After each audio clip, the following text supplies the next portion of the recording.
Hi book friends, this is Kat. Welcome back to my channel.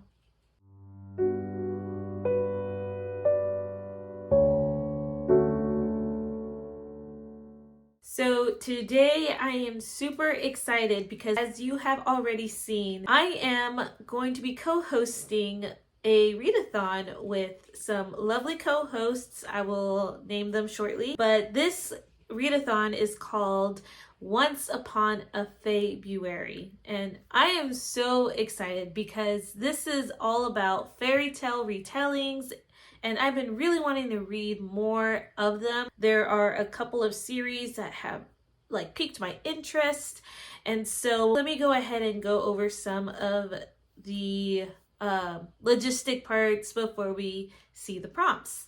Like I said, I am co-hosting with a couple of other wonderful ladies here on BookTube, and they are Tay from Tales and Treats with Tay, Katie from Paperbacks and Ponytails, Celestria at Celestria, Reese at The Writing Songbird, and last but not least, Christy from Christy A. Cole. And so I have been very excited just working with them, and this is a read-a-thon that we're going to be hosting in the month of February. There are some graphics that I will try to link down below.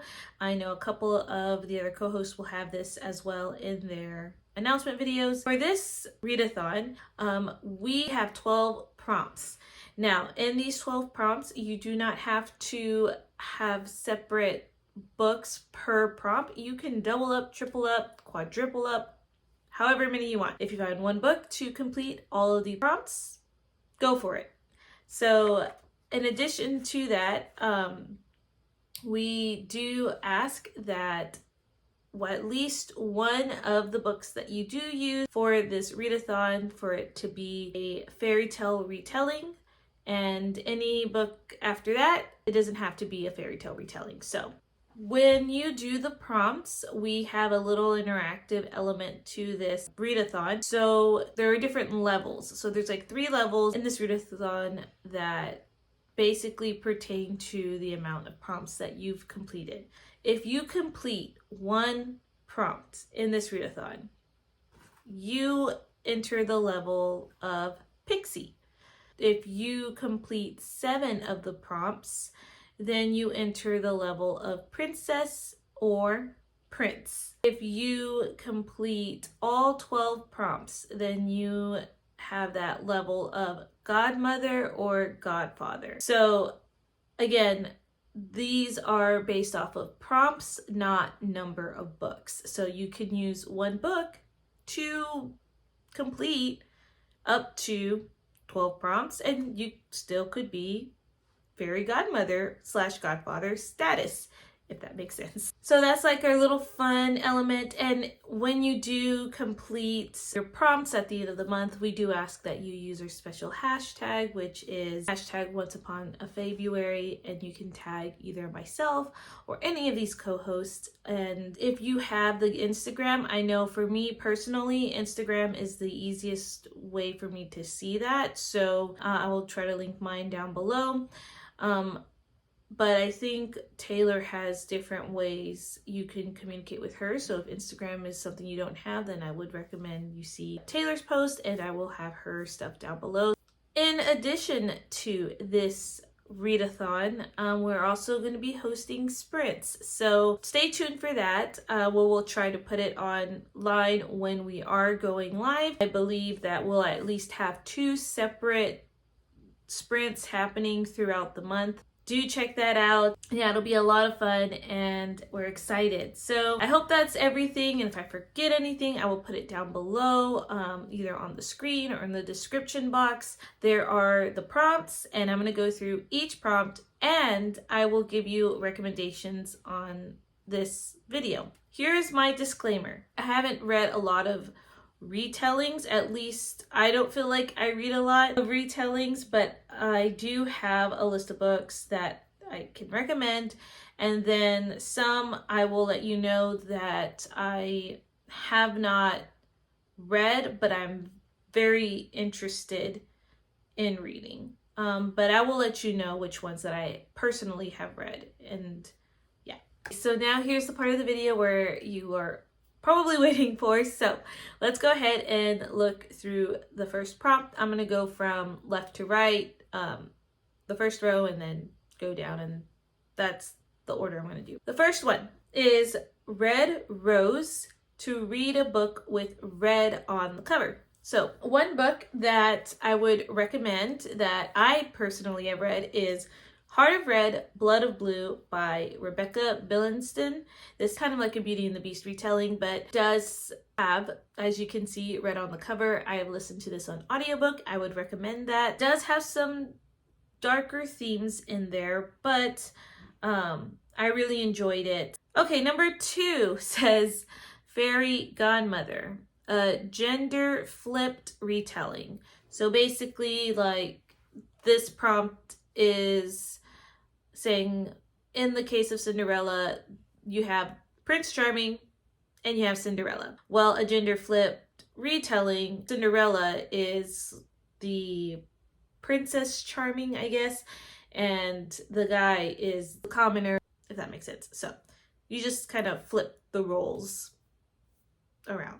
So this one, I actually have not read a gender flipped retelling. So I have a couple of these that I was looking into. I would recommend all of Melanie Dickerson books because it's clean and she's Christian fiction. And so The Peasant's Dream, I believe this one's like the Prince and the Pauper or Princess and the Pauper or something like that retelling. Okay, number 3 is Merry Men, a male main character. I have not read, well, I mean, I've read books where you had like a dual perspective, and I guess those could count, but as far as like a main like male character, I guess I took that as like very literal, I guess, like it focuses on the male. I have a library book that I did find. I mean, it's a middle grade book, and it says author of Ella Enchanted, and I really like Ella Enchanted. A cute little tiny book, by the way. It's called Cinder Ellis and the Glass Hill. So the boy is named Cinder Ellis, and there's that one. And this is by Gail Carson Levine. So there you go. All right, number 4, Evil Stepmother, a Notorious Villain. So for this one, I have 2 books that I'm going to recommend. Fairest of Heart by Karen Whitmire. This one is a Snow White retelling. The villain in here, very villainous, and Narcissa is her name, but yeah, Notorious Villain, put her in there. And the other one I will say is The Merchant's Daughter by Melanie Dickerson. This is a Beauty and the Beast retelling, and there's like this one guy, the bailiff in here. Do not like him. So yeah, that one I would recommend. And for a notorious villain, honestly, like any fairy tale retelling that you find, most of them have villains. So it could be, you know, any book with a villain in it. Number 5 is Pixie Dusk, a Magical Creature. So I have one Twisted Tale book that I have read, and this is Elizabeth Lim.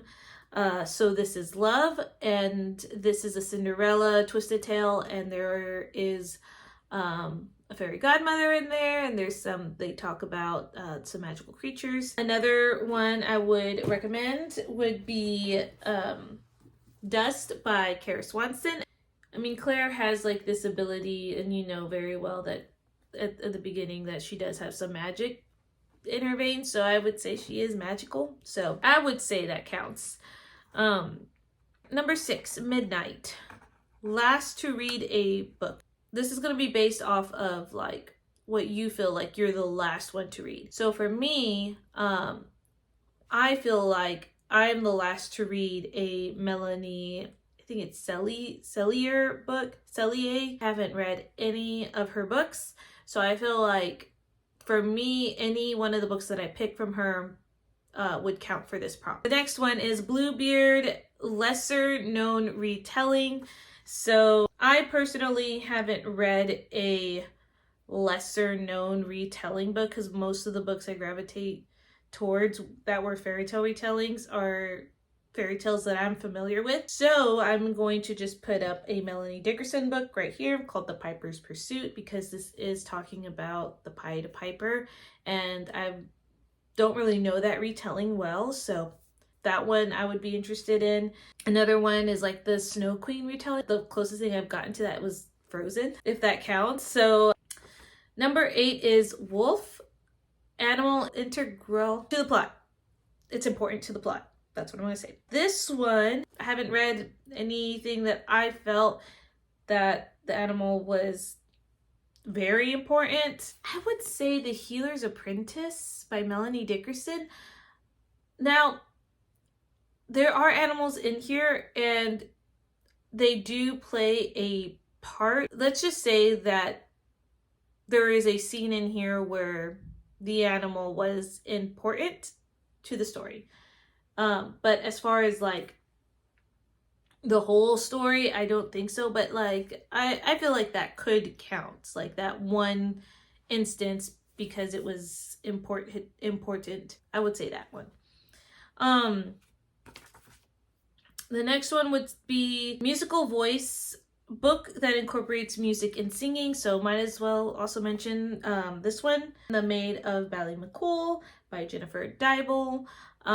There has some music in there, some dancing in there. This is a Cinderella retelling. So it mentions music and dancing, and there you go. That would count. I would say The Fairest Beauty. There is singing and dancing in here too. I feel like a lot of Melanie Dickerson books, for the most part, have that. I'm going to mention a nonfiction book for this one. I'm going to have to mention Part of My World by Jodi Benson. I loved this book, specifically the audiobook.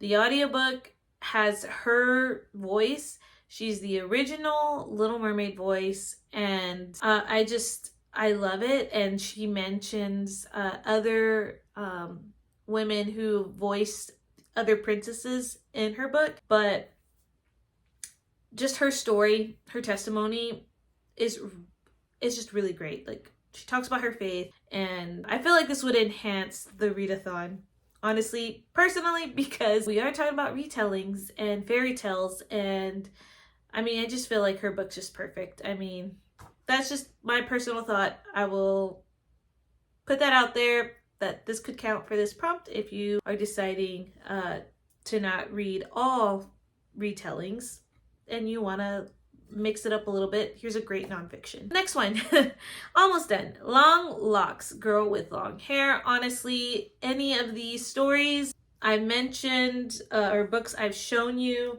I also have Conceal Don't Feel. This is another Twisted Tale retelling by Jen Kalanita, and Anna and Elsa have long hair.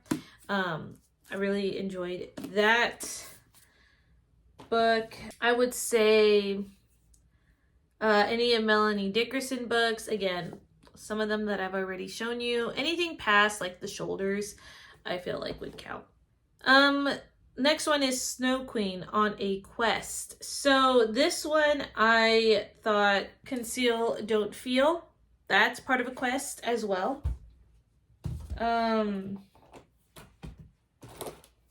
Cinderella's. Those are possibilities there. And then last but not least, we have Thumbelina, a short book. And this one is, again, up to your discretion what short is for you. Personally, for me, a short book would be under 300 pages. I would try to get a book closer to like 250, but anything under 300 pages for me is short. 2 recommendations that are under 300 pages. One of them is The Healer's Apprentice, which I just showed you right here. This one's 257. So this is under 300 pages. Another one I have is 272. So most of her books are under 300 pages. So yeah, Anyway, that was my recommendations video. I hope that there was a good variety for you. My personal TBR will come out with my February TBR game. We're excited beyond belief, and I am personally planning to try to do all 12 prompts. We're gonna see, but I'm gonna plan to do all 12 prompts and read as much retellings as I can. Don't forget to follow us at the hashtag on our Instagram. Share this with anyone who you think might be interested in this readathon. It's just going to be a great time, a fun time, and that interactive element, super excited about that. I think you guys would really like it. So do be sure to tag us by the end of the month of February, so that way you could just see what you guys read and how you guys interpreted some of these prompts and everything. If you have any questions, please link them down below. If you have a book or a thought that you aren't sure, you're kind of confused, please let either me or any of the other co-hosts know. We would love to help you out with that. But yeah, all right, I will see you guys in another video. Bye.